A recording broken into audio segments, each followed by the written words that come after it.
ஒரு 10 பில்லு, அந்த 10 பில்லுமே யூனிவர்சிட்டி சம்மந்தப்பட்டது.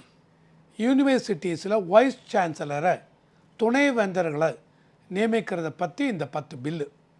இந்த 10 பில்லு நீங்கள் பார்த்தீங்க அப்படின்னா, தமிழ்நாட்டில் இருக்க fishery university, Tamil Nadu animals and husbandry and தமிழ்நாட்டில் இருக்க மற்ற பல்கலைக்கழகங்கள், இந்த எல்லா எனி பல்கலைக்கழகம் நீங்கள் எடுத்துட்டீங்க அப்படின்னா துணைவேந்தர்னு ஒருத்தரை அப்பாயிண்ட் பண்ணணும்.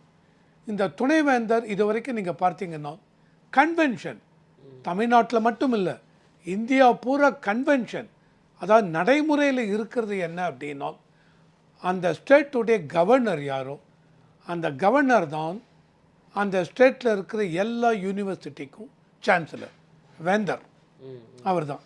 அந்த கவர்னர் தான் அந்த ஸ்டேட்டுக்குள்ளே இருக்கிற எல்லா பல்கலைக்கழகங்களும் துணைவேந்தரை அவங்க தான் நியமிப்பாங்க. இதுதான் காலம் காலமாக தொன்று தொட்டு இந்தியாவில் இருக்கிறது.